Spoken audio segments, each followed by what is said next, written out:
Um, Good morning, everyone.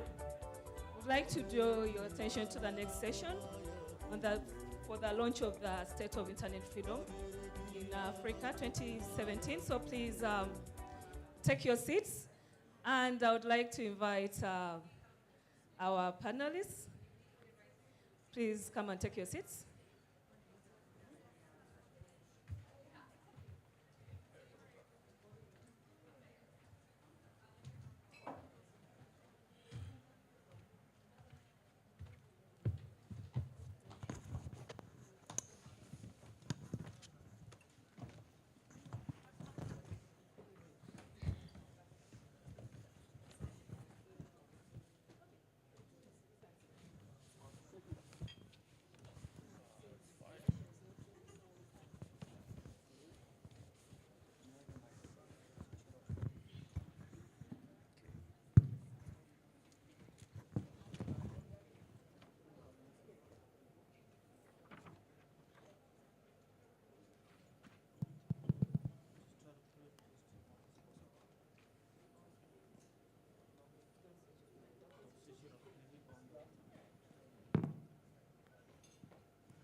Okay, thank you.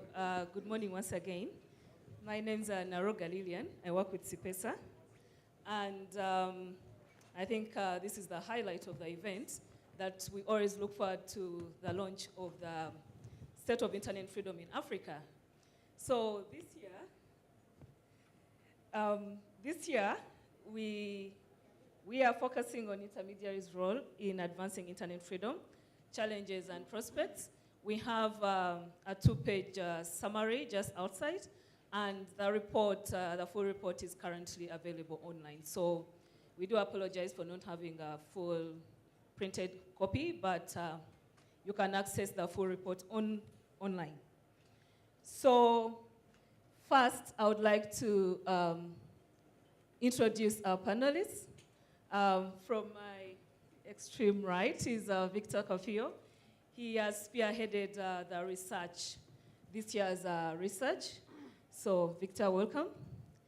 And just next to him is Jimmy from Zambia. Oh, sorry, my apologies, from Malawi. To my,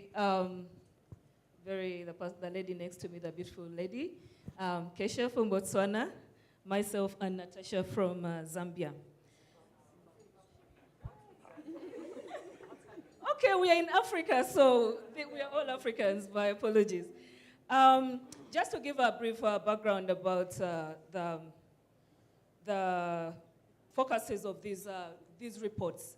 We started writing the State of Internet Freedom in 2014, and our main focus back then was in East Africa, where we looked at policies and practices defining internet freedom in East Africa. When we did this research, we found there were it was a great literature on the subject of internet freedom, and there was quite a lot happening. So in 2015, we decided to look further and look at other African countries. So whereas we looked at policies and practices, in 2015, we looked at access, privacy, and security online. Why we focused on this was because from some of the key recommendations or issues that were highlighted in the 2014 report was the issue of increasing access, privacy, rights, and security. So we felt that 2015 we had to add in some countries. Last year, and I'm sure most of you have seen a copy for last year, we looked at some case studies from particular countries, and there were strategies. We focused on strategies governments in these countries were using to stifle citizen digital rights. Just so you know that our focus is on these reports. We just do not wake up and say, okay, today we are going to look at this, but they are usually, it's a follow-up from the previous reports. So whereas last year there were strategies, African governments were using to stifle citizen digital rights. It came as one of the key recommendations or some of the key issues in the 2015 report. So, in the interest of time, I'm sure you've seen last year's report. There's a copy of it just there. So this year, we are looking at intermediaries. There's a lot of great literature on what's happening in regard to intermediaries and internet freedom. And we've seen 2016, from 2014 to this year, September, as we are here today, there have been quite a number of cases where intermediaries have are being held under scrutiny for releasing user data, for not being open in regard to their transparency policies. So there's been quite an in-depth study and review of what's happening in the countries that we focused on. And these have been 10 countries. So I would like to welcome Victor Capio, our senior researcher this year, to give us a general overview of why we really had to focus on this subject this year, and also provide what is the general overview of intermediaries and internet freedom. And to that, then, we'll further dig further and have a conversation, which you're all welcome to join.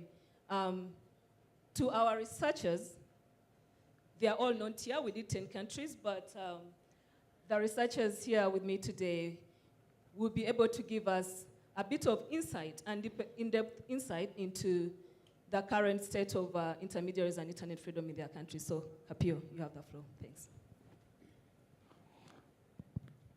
Thank you very much, Lillian.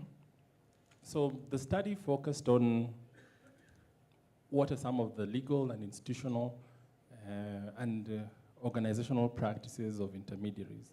Remember that in the course of last year, there have been incidences of shutdowns, mass surveillance, and challenges around how those are implemented across different countries. And there's also aspects of online violence against women, how to protect child rights, and questions around that. And even from the previous session, the protection of rights of women online, and Facebook was here to answer some of those questions. So we felt that it's important to look at how are the intermediaries dealing with these demands and pressures across the continent, and how are they responding to the new pressures by governments to demand for more information about the users of their services. How are they responding to demands to shut down, internet services across the continent, and so on. So this study covered 10 countries, that is Botswana, Burundi, DRC Congo, Ghana, Kenya, Malawi, Uganda, Zambia, and Zimbabwe.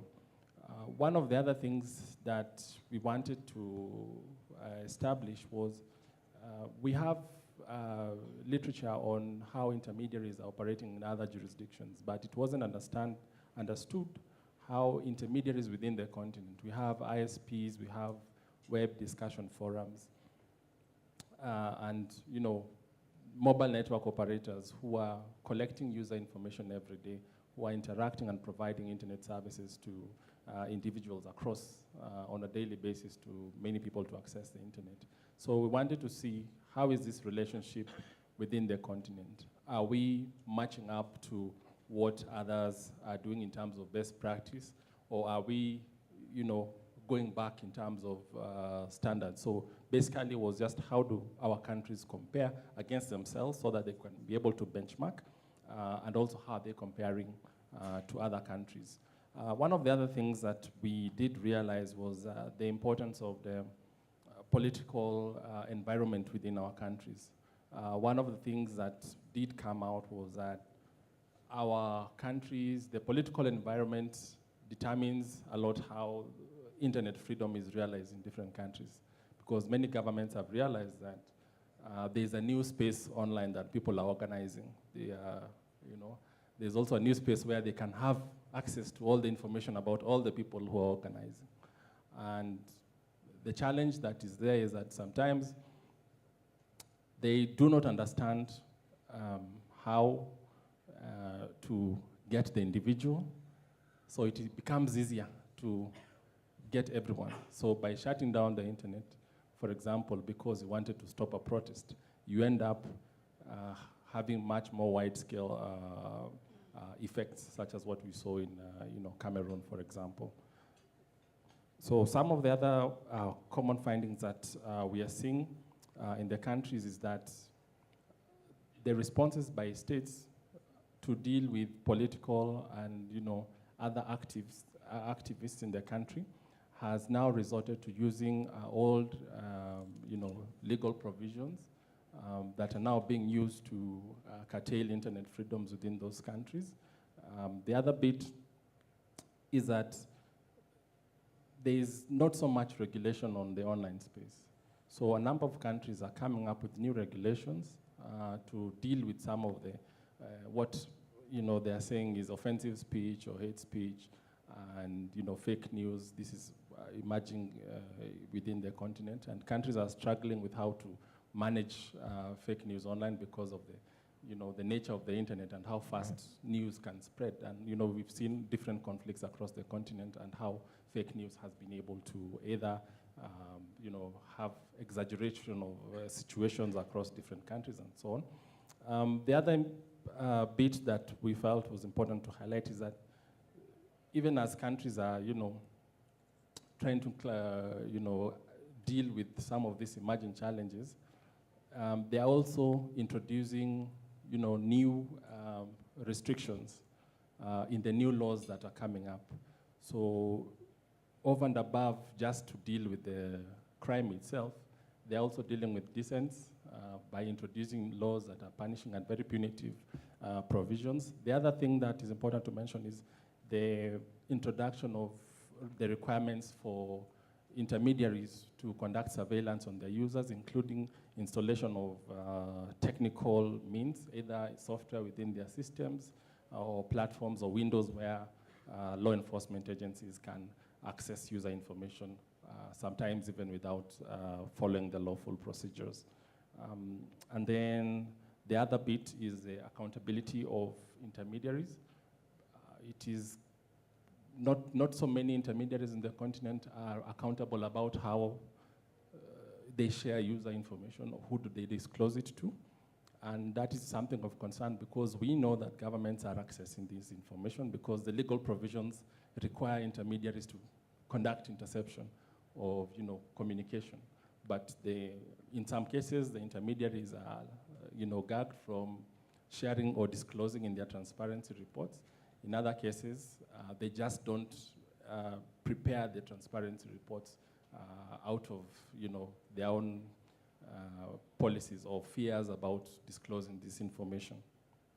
So I think that perhaps provides an understanding about what is emerging. Thanks so much, Victor. I think some of the things that you've raised, the issue of the current political environment, and we've seen some of the violations around internet freedom come during elections. For instance, the internet shutdowns that we've had in Uganda, disruptions in Kenya and all that, DRC, the around elections and all that sort of thing. But just to our researchers, and of course, as you find in the report, there are quite a number of incidents where intermediaries are always put in a tight spot. But there are quite underlying issues that you've mentioned, like challenges of tackling unlawful conduct online, issues such as how to tackle violence against women or fake news, hate speech, child and women rights online, terrorism. So I'll first start with Natasha. In Zimbabwe, what are the kind of positive trends that you're seeing that coming up in regard to internet freedom? Positive, it could be also negative, but what are the current trends that are where intermediaries are currently put on spot and probably how have they responded from your perspective? Okay, thank you. So in doing this research, I did not find a lot of positives, which is hardly surprising because in Zimbabwe, like in many African countries, you know, the subject and the concept of intermediary liability is a fairly new concept, and people are trying to get their heads around it. But the one positive thing I noted, of course, in Zimbabwe is the fact that our country subscribes to a number of international human rights instruments that, you know, dwell on the protection of freedom of expression, rights to privacy, rights to information. Although we cannot say that, of course, this necessarily translates to the advancement of internet freedoms, but it's a good starting point. But there is a lot of negative trends and things that I noted while undertaking this research. Like I said, because intermediary liability is a fairly new debate in Zimbabwe, a number of intermediaries actually do not perceive, first of all, the role that they play or the responsibility that they might have in either advancing or regressing internet and digital freedoms on their platforms. So the question, therefore, of whether intermediaries, that is the entities that are responsible for enabling communication one way or the other, should be held responsible for the content that is shared on their platforms by third parties, and to what extent is therefore a contentious issue. Most important also is the observation of the fact that there are no existing laws currently in Zimbabwe that adequately address the role of intermediaries, in particular circumstances under which they can be held liable, and of course to what extent. So we have the draft, the third draft of our cyber bill that's still under construction. It does touch a bit on the subject, but not in as much detail as you would prefer. So that's an issue. There's also a fine line I found between enforcing liability and threatening freedom of expression. The fact that content that may be deemed offensive in some circumstances or free speech in others makes the issue of liability somewhat subjective and sort of difficult to legislate outside some sort of agreed local standards or cultural human rights or societal values. So defining what constitutes harmful content while also recognizing free speech is where the greatest challenge lies. And lastly, I found in this research that when I did all the interviews, this came up a lot, this so-called quandary of cost, which is associated with implementing strategies of managing third-party content, as this requires real-time human effort or human labor. So, for example, you speak to a newspaper, which in a way is intermediary, and they tell you that the reason why they do not moderate comments on their platform is simply because that means they have to employ someone who does that work full time. So you have a lot of platforms that go unregulated, comments unmoderated, simply because of the quandary of cost. Thank you. Thanks so much, Natasha. I think the case of Zimbabwe is similar to other countries, but I'll give it to Keisha. What were some of the positive and negative trends? Are they similar to Zimbabwe? Do you see any sort of similarity or differences, or it's totally a whole new landscape? Thank you, Lillian. I think I'll approach that question in two ways. First of all, when I started my research in Botswana, I was pleasantly surprised because a lot of the potential respondents that I approached were very welcoming, and this includes even government departments. This was a very positive surprise for me because governments usually don't really want to share certain information, but I found out that when I approached them, they were very willing, they were very welcoming, and they were very much interested in this area because for example, in Botswana, this is the very first time that this research was conducted. So they were interested, and they're very much, for example, looking forward to reading the final report, because they want to see how much Botswana fares when it comes to other countries in the space of internet freedom. But I think Botswana's experience is different from Zimbabwe. When it comes to the concept of intermediaries, Botswana does recognize that we do have regulation in place that recognizes the concept of internet intermediaries. Specifically, there's 4 of them, you know. We have, I'll try to remember all of them name by name, but we have the Electronic Communications and Transaction Act. We have the Communication Regulatory Authorities Act. We have the Cybersecurity and Computer-Related Crimes, but we also have the recently passed Act on Electronic Evidence and Records Act. So what this act does actually is that it allows, for example, if someone is harassing me online, I can actually take evidence that from Facebook or wherever online, and it can be admissible into evidence. You know, currently what the government is doing is that it's also working on a national cybersecurity strategy for the country, which is under the Ministry of Transport and Communications, which is a positive step in the right direction. And then when you look at issues of, you know, for example, freedom of expression in our constitution, it's provided for. And then just generally, when I conducted my interviews, even the responses that I got from a lot of respondents, Botswana are generally free to express themselves online. We don't really have a lot of suppressive laws that, I guess, that curtail or that prevent us from either speaking out against the government or venting our frustrations with the government. That does not happen very much. So for Botswana, I think it's good, but it doesn't mean that we are without challenges as well, because we do have certain issues, for example, like in the media, in our media space. Botswana has been criticized for that before, that we don't have a lot of media freedom, because we've seen incidents where, you know, journalists have been intimidated, their jobs have been threatened. Just last year, we had an editor for a certain local publication, for example, who was taken to trial for sedition.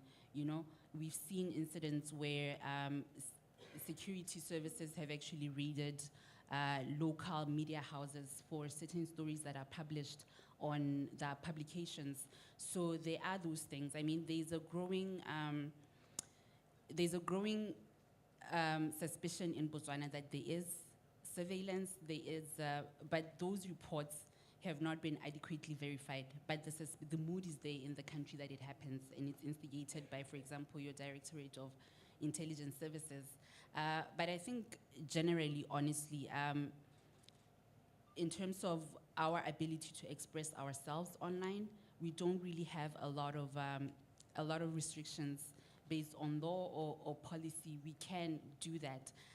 When it comes to issues, for example, of violence against women or issues of you know, harassment online, those cases are there. We see them happening.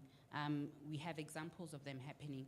But then how prevalent they are is not exactly known, because unfortunately for the study, you know, the Botswana Police Service did not participate. They rejected an invitation to participate, and they would have been the perfect stakeholder to be able to share statistics or figures of how prevalent that is in the country. But since 2014, since the passing of our Cybercrime and Computer-Related Acts, we have had 2 cases that have been tried under that act for crimes that have been committed online. So yeah, I mean, generally it's free, but we do have challenges. We're not perfect. Thanks so much, Kesha. Jimmy, general overview. I think some of these things, some of the concerns in regard to monitoring or regulating or governments taking down content or requesting, you know, the takedown of content, things like fake news, hate speech, you know, child online protection, terrorism. They seem genuine to many, but how is it in your country? I mean, are there any cases where you've seen citizens' rights being undermined in terms of free expression? Just what are the current trends? Just to give a general overview. Thank you. I think like it is a case in Zimbabwe from what she said. Issues of intermediaries in Malawi, I think, is quite new, perhaps given the fact that internet itself in Malawi is not really widespread. So these are new things, but we have what is called electronic transactions and security, internet transaction Cyber Security Act 2016, which was passed after some struggles, after some other amendments, civil society refused the 2-3 things that should be in there. Anyway, it was passed, and through that, that's where the first mention really of intermediary in Malawi is mentioned. But intermediaries, according to that act, basically, they do not have any liability, basically, based on information that is passed through online. We haven't had any cases really that would point out to that law or to that act as into how it has happened. In terms of freedoms itself, I think constitutionally in Malawi, freedom of expression is guaranteed. And there are some other international and even regional documents that Malawi has signed to, the legal documents that promotes and guarantees freedoms of expression.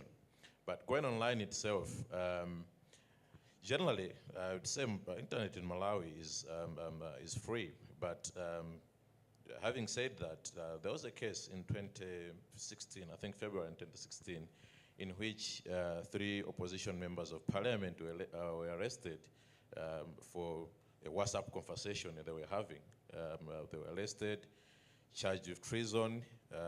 It's a serious offense, really. If arrested, you could spend your life in jail, basically. But only for those charges to be dropped exactly a year later. So, looking at that situation, basically, what it says is that the fact that maybe there's internet freedom, especially the period that I was looking in, could also maybe be explained by the fact that if you look across Africa, in most places where, for example, internet shutdowns have happened, this happened at a time where there's some sort of maybe elections, maybe people are trying to express themselves, maybe people protesting against maybe poor governance, poor public service provisions. But in Malawi, given that time, none of those things happened. But the fact that I'm mentioning the case that happened last year may indicate that it's some form of, say, surveillance from the government point of view, because it's a question of trying to say, hey, we are capable of this, even if you can have a conversation within closed spaces. I know that a group, WhatsApp group conversation, once something is posted, if it's just more than one person that you're talking to, you lose, you cannot guarantee where that information is going to go. Up until now, we don't know what was discussed, it's just speculations. We are not exactly sure how the police got hands of the conversation, but what I'm trying to say basically is that shows that the government is intent really on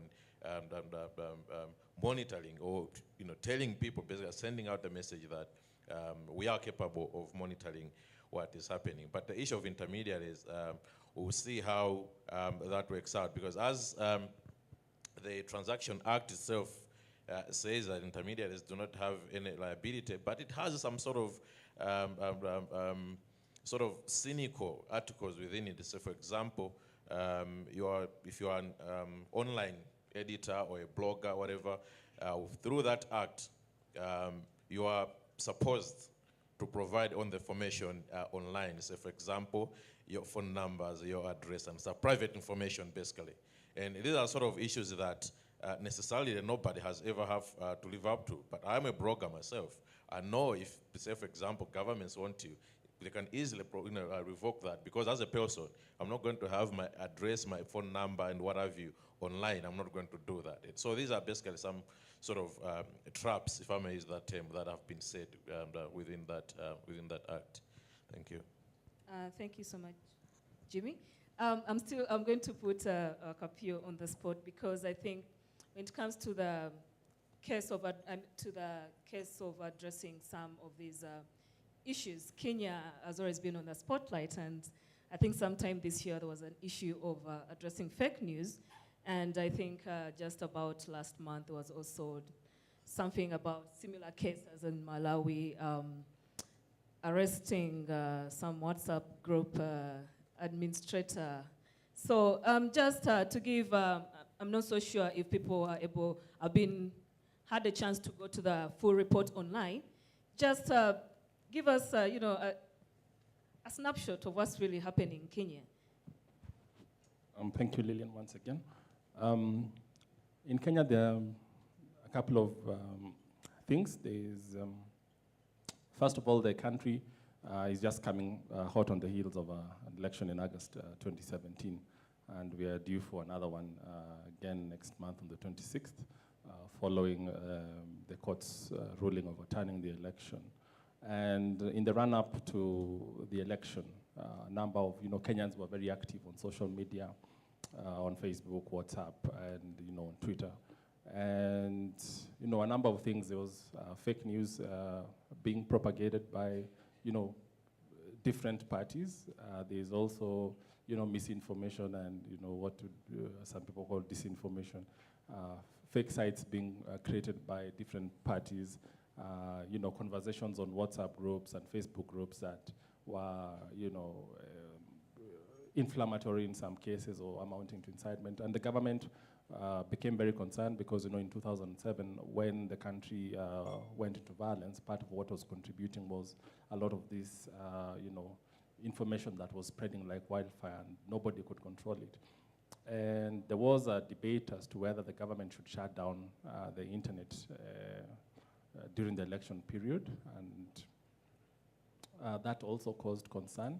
And the government started taking initiative to, they came up with a set of guidelines to, social media, that people should not put out information that amounts to hate speech, incitement, or fake news, and whether it's abuse or insults. And Kenyan politicians insult each other left, right, and center. And that sometimes you can say is a reflection of what society is. And so people also in WhatsApp groups, that type of differences in terms of abuse and insults against the various parties that are fighting against each other was evident, and the government wanted to control it because of the potential for escalating violence. So they came up with these rules, and hopefully to guide. And also they've tried to arrest a number of people who have put out this type of messages online. Kenya has legislation prohibiting hate speech. Is one of the limitations under the constitution. And they have tried to arrest people, although the challenge in the terms of how the government is implementing this, it's very political because sometimes, like now, just a few, there's a politician who was just released from custody yesterday for abusing or calling the president a son of a dog. And, a couple of weeks back, there was another politician, saying who is uncircumcised and whatnot.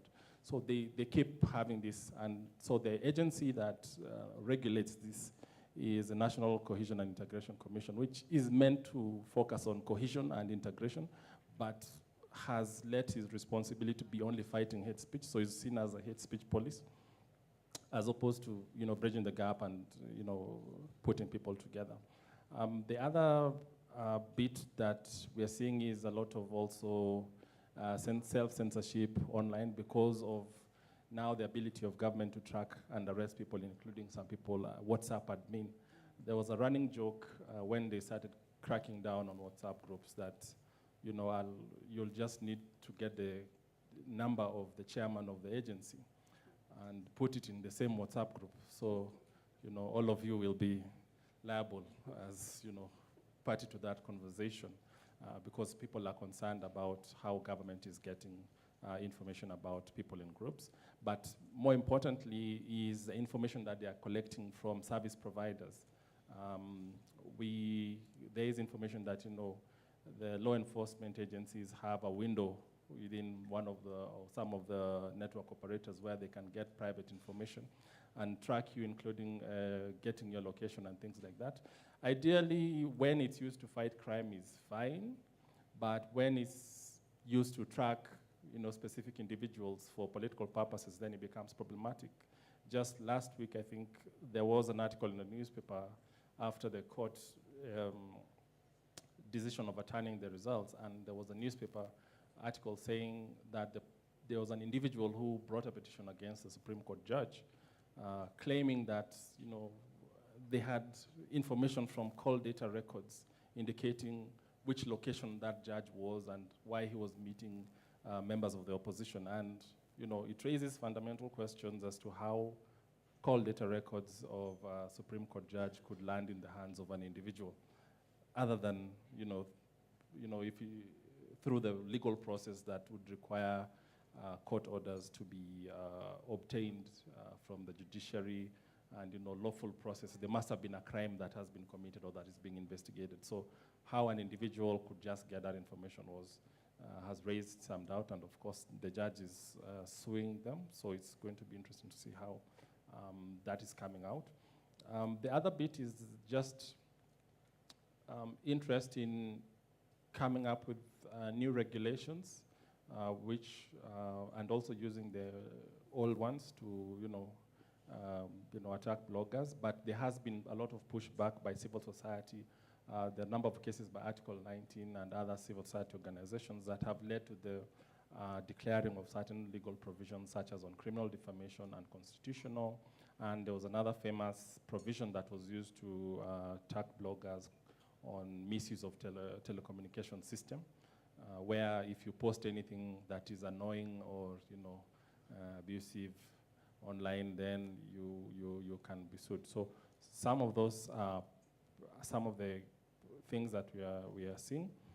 We must also mention, I think Facebook came up with some messaging during the election period to help people identify fake news in the country, with some, because a lot of it is also being shared on Facebook, and of course there are challenges as to how some of those are being also used on the Facebook ads to spread some of these messages, and also questions came about how to get some of those anonymous Facebook page owners who are spreading hate speech, and I think some of them are actually being prosecuted. The last, I think, important to mention is that transparency of these intermediaries, at least the local ones, is not present. A lot of information, in Kenya, there are so many people now collecting private information, whether it's the government through the e-citizen service where you can access e-government services, or mobile money, or everything requires you to register mobile loans, and all these many intermediaries are now collecting information, but we don't have a data protection framework. So how this information is being used or abused, for that matter, leaves a lot out in the open, because users do not have any remedies if their information is shared. And there was a number of incidents during the political party registration process where people were finding themselves already registered in political parties, without their knowledge. And, it's something that needs to be addressed. Thanks so much, Victor. I think Kenya gives quite an interesting story. It's the only country that has a specific legislation tackling hate speech. But the other thing that we found interesting in the report is how these terms, definition of these terms is used interchangeably. For the Ugandan case, I think we have the Computer Misuse Act, and so many individuals have been arrested under what is called offensive communication. And I think there are quite a number of cases. We had a university lecturer who was arrested on 2 counts for, I think it was offensive communication because of the nature of the language she was using. But we've also had individuals who are trying to critique government and put it on the spot in terms of accountability. And we've had a president who's been in power for the last 30 years. What I find interesting, though, away from the use of this offensive communication, we've had utterances in Uganda where government over and over again, including this very month, is issuing statements on the need to regulate social media. And this is quite disturbing. And I don't know, these are really quite, there are actual offenses, there are cases that are, but when you come to countries that are not that democratic in nature, it becomes rather disturbing. But the other thing that probably, Victor, that you probably may have mentioned that I can't recall was, it's not just the government who are, putting intermediaries, in hot seats. For the case of Uganda, we've had a case of a prominent lawyer who tasked Facebook to release identity and take down some content on Facebook. I think it was a defamation case. So, it becomes a challenge on where do you draw the line, defamation, and some of these, the intermediaries, especially the social networking sites, they don't operate under the jurisdiction of the countries that they're in. So this particular case, this person had to first wrote to Facebook requesting, the takedown of this content, and Facebook did not comply. So what the guy did was to go and sue Facebook in Ireland. And although I think you may know what happened to the case, but I think there was some sort of general, agreement that, this offensive communication had to be taken down, but Facebook did not reveal the identity of this individual. So it's an ongoing challenge, and finding a balance between to what level should intermediaries be in active monitoring of content and also responding to not just governments, but also individuals or other entities that are growing concerned about the nature of content that is being posted about them or being written about them, becomes quite an interesting thing for further exploration. So at this juncture, I know there are some researchers that have not been able to be on the stage today to talk about particular cases, but I think there's been some interesting cases in Tanzania where we've had some platforms and cases of, platforms cases, and I know the persons who are here who still have ongoing cases. So it will be interesting to hear from the people in Tanzania. I don't want to put you on the spot, but you can share what your experience is like, because I know in Tanzania, the current president has become quite and deeply concerned about what people are saying about him, abusing, offensive communication, defamation. So it would be nice to share in a few, words or two, what is the general overview. I know I don't want to talk about it because you may have more information, but if it's an ongoing case and you feel you may not want to say anything about it, I wouldn't want to put you on spot. I think there's also someone from Burundi. Yes, in Burundi, I think the issue of monitoring WhatsApp, conversations has also been a case where it's kind of interesting that how the messages in the WhatsApp groups fall into the hands of, government. So I don't know, maybe there's some kind of imposition, but also the fact that we're in Southern Africa and here, I think we had Malawi, Botswana, and Zimbabwe. It would be nice to hear experiences from, Southern Africa itself, the country that we are in. What is the experience, and also some of the recommendations? We have a couple of them, but it would be nice to hear what has been your experiences in regard to some of these cases. So the floor is open. We'll have maybe some 10 minutes and see if you have direct questions to any of the researchers, we'll be happy to respond to them. So I see one hand there. I'll be also interested to hear from Tanzania. And 1, 2, 3, yes. So mine is a semi-question, because I think someone said governments have the capacity to monitor private social media platforms. I don't believe that. I think the problem is the levels of awareness of the users, because there's been so much disrespect for rights to freedom of expression and opinion. The policing is actually done by citizens themselves. take a screenshot and take it to the police station. So I just wanted clarity around what we're talking about when we're saying that governments have the capacity to do that. Because if you look at the trends of arrests in Zimbabwe, they've never been caught by the police. There's never actually been any surveillance or deliberate, enforcement of that sort of monitoring by the service provider, because what happens is someone on the group then goes and finds offense in it and then implicates that somebody has broken or insulted the president. So my question is, what sort of monitoring mechanisms are we saying government has? Do they have the equipment? Do they have the capacity? Or should we rather be talking about citizens' awareness and dealing with citizens policing and assisting governments to clamp down on their own rights? Thank you so much, Koliwe. I think it would be nice making it intervention, make it short, but also say your name so that we are able to, or if you don't want to say the name, it's okay, but for purposes of responding to you. Hi, my name is Ephraim Kenyanito from Article 19. My question goes to the researchers. For example, we can note in 2014 January and going on till right now, sometimes Al-Shabaab gives the telcos ultimatum about shutting down the internet.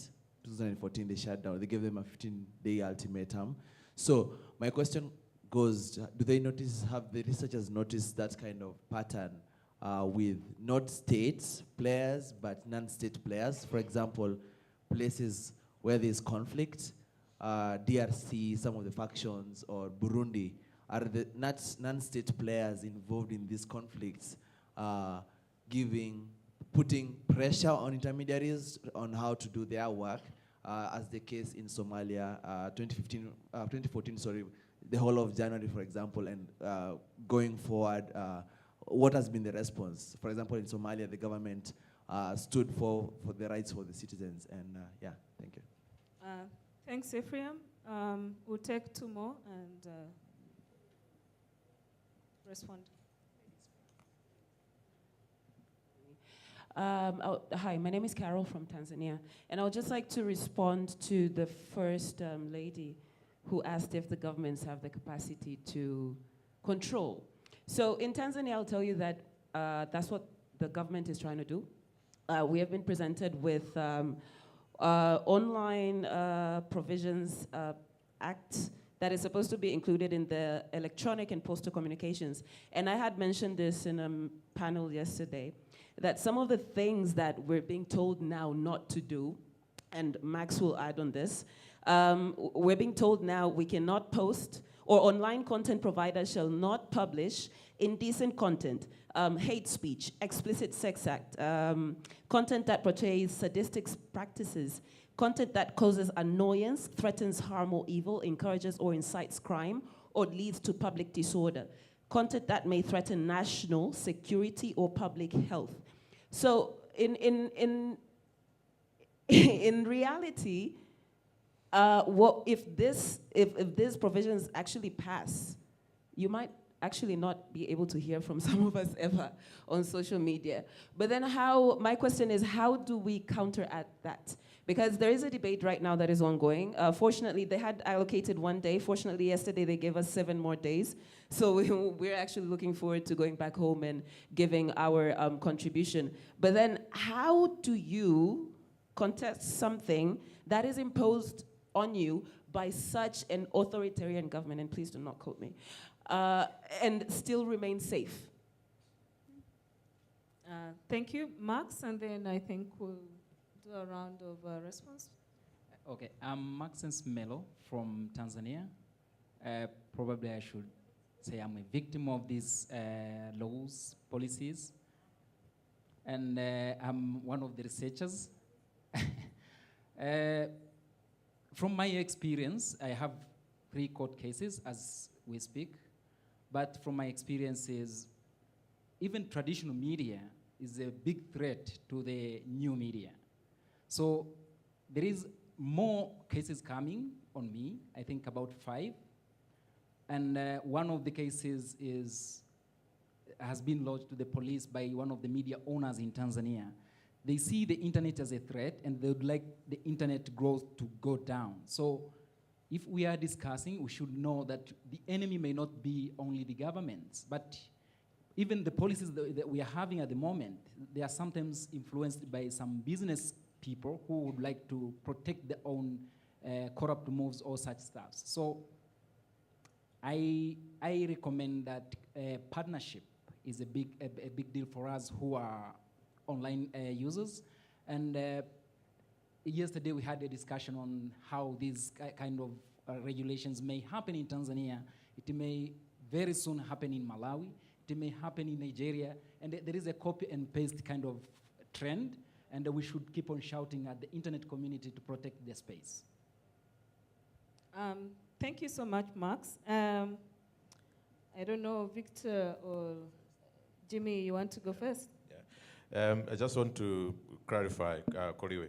I think what I was trying to say is the fact that you have 3 members of parliament arrested based on what they were discussing on WhatsApp is the way of the government trying to, come out as if they have the capacity to monitor what is happening. So it's some sort of surveillance mechanism that, just to threaten out there that, what, we are capable of doing this. I agree completely what you're saying, because there's no way you would get inside WhatsApp conversation if not one of you within that group has taken that information out. So I completely agree with that.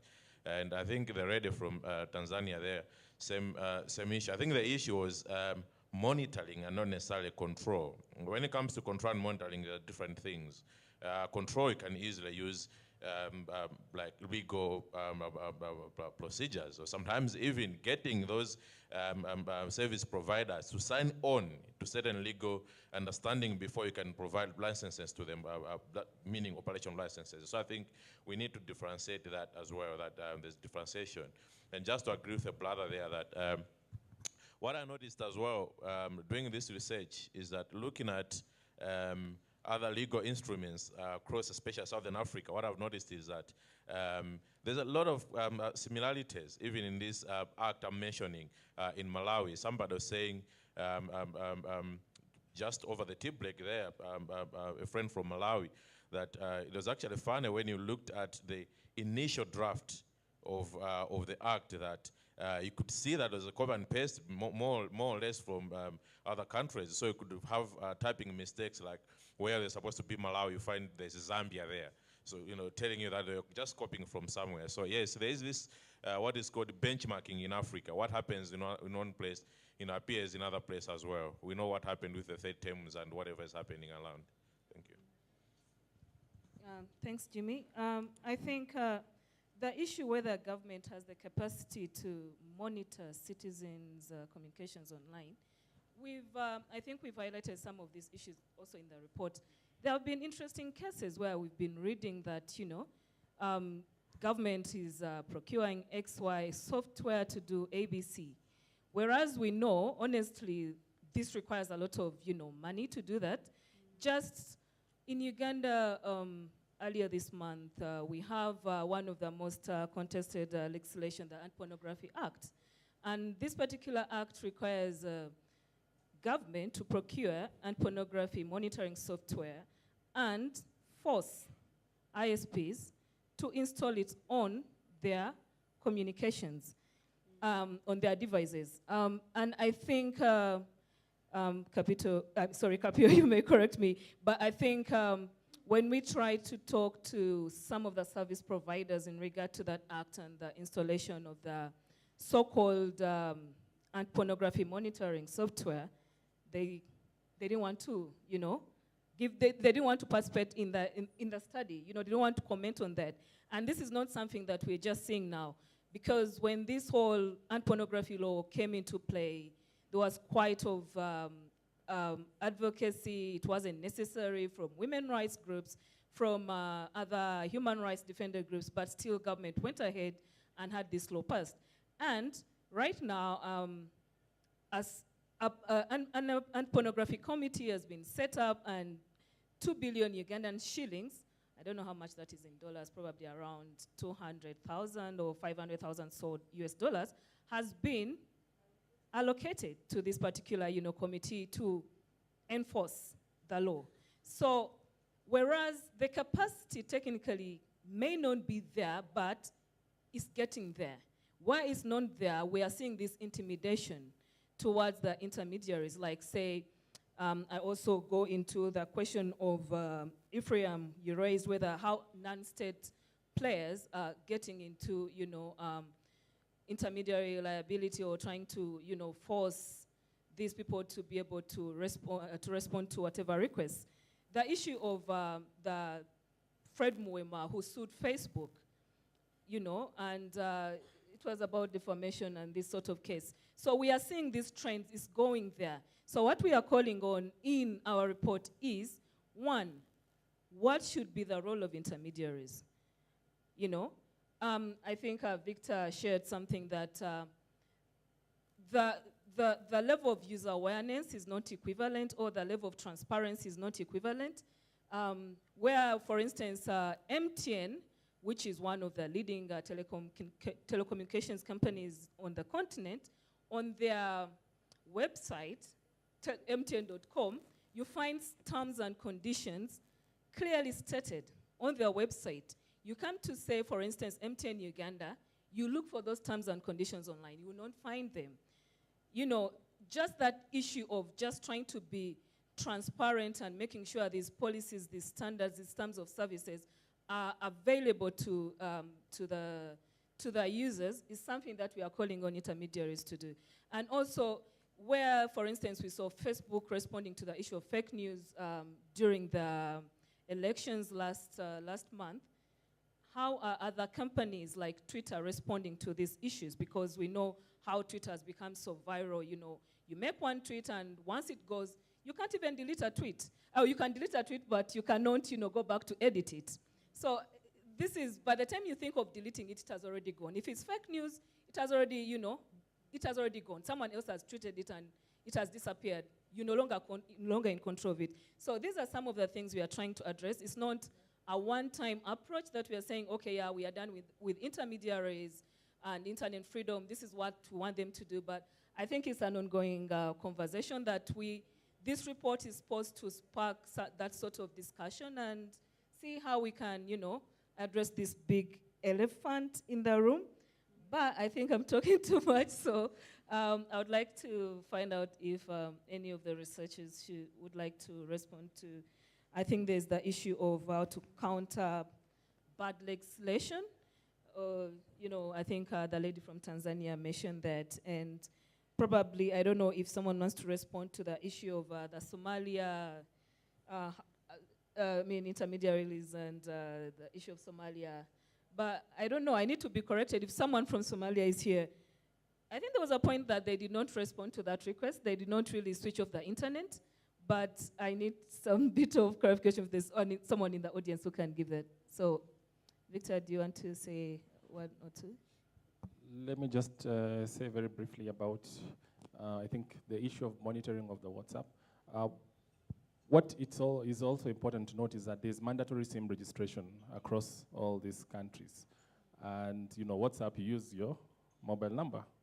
So you just need to go to list of group members, get the number, and the police go to their records from the mobile service provider, and they can get you.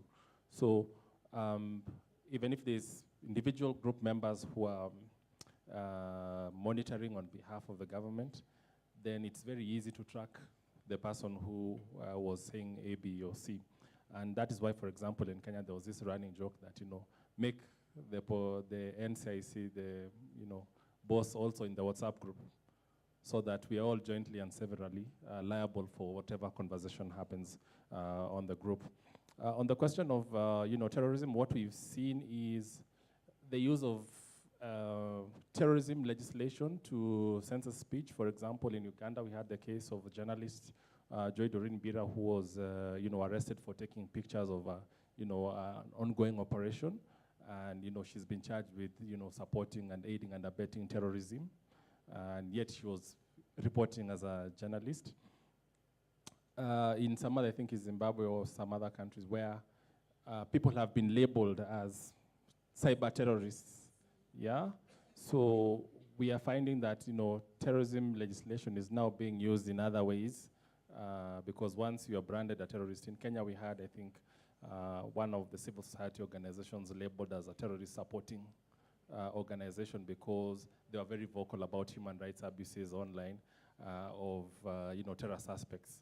So they were saying, you are supporting terrorism, so we are going to deregister you. So they deregistered the organization and they closed down the accounts. I mean, that's a bit different. But also some intermediaries are also blocking terror-related speech and content when it is brought to their attention. The other bit about traditional media and being a threat, it's important to note that the social media has changed the landscape, and media no longer as influential as they were.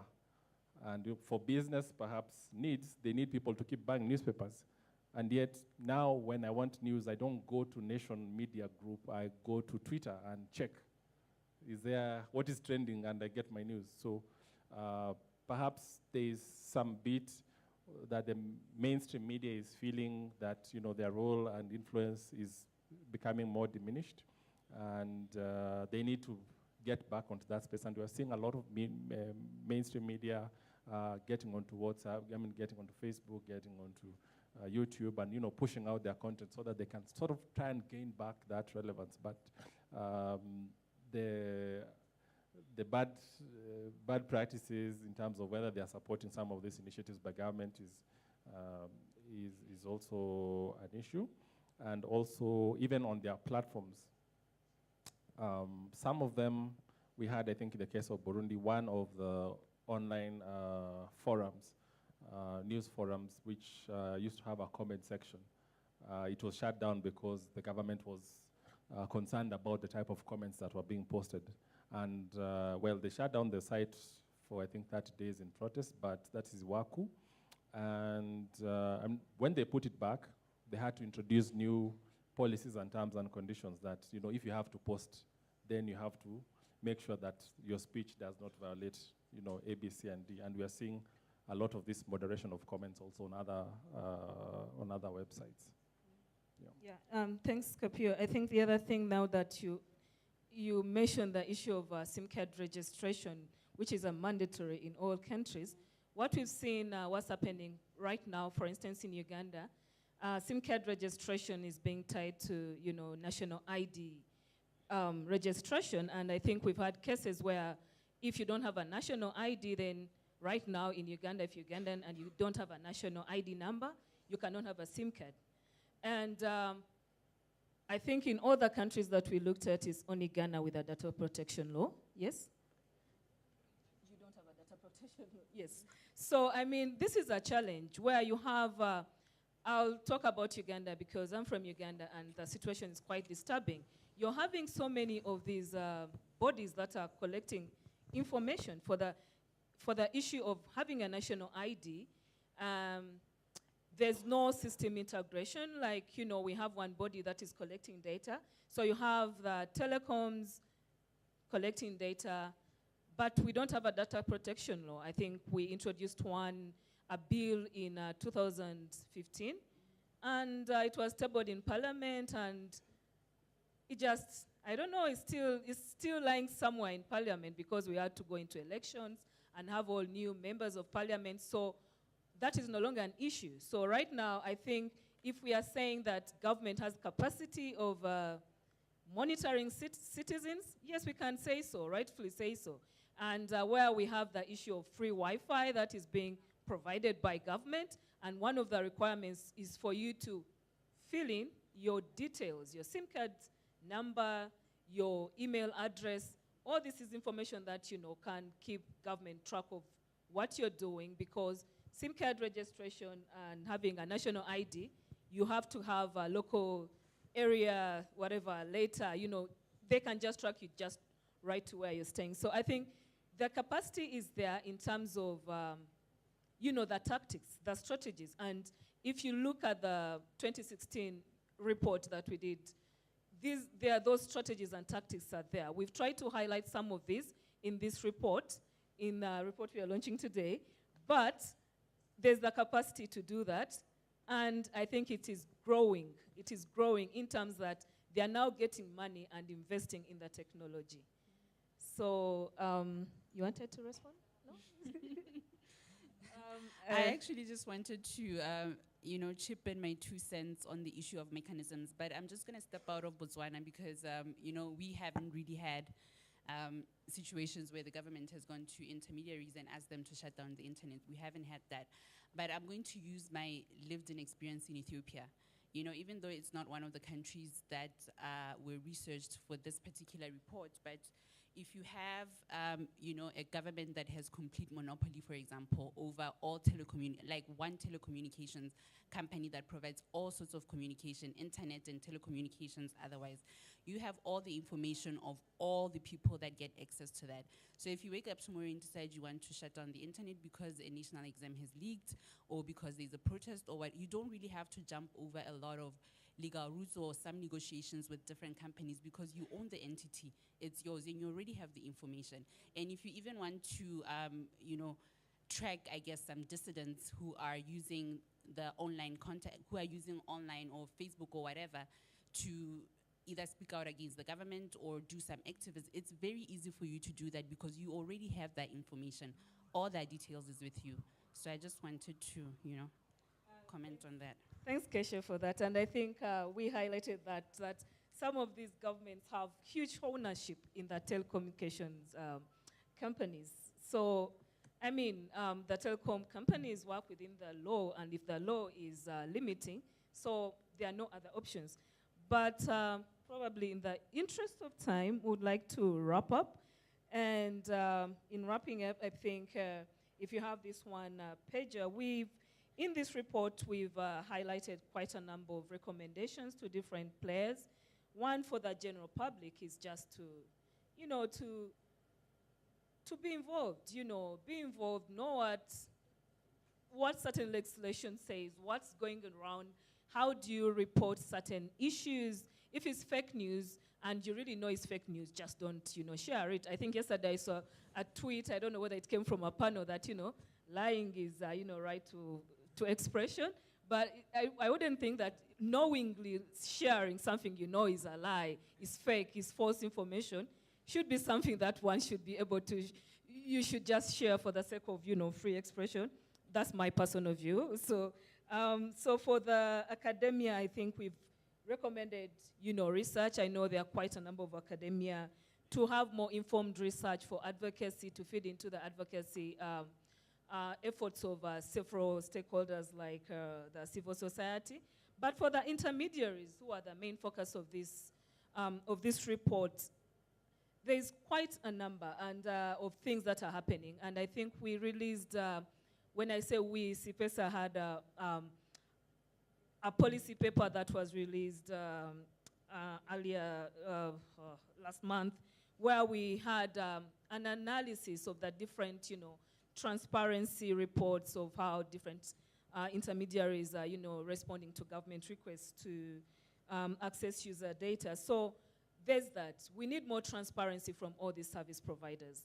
We also need the general terms of services to be widely accessible, whereas they're there, we need more, efforts. Facebook, we know, has tried or is trying to address some of these issues, but I think, like we've heard, from some of the Facebook representatives in this forum, it's a shared responsibility.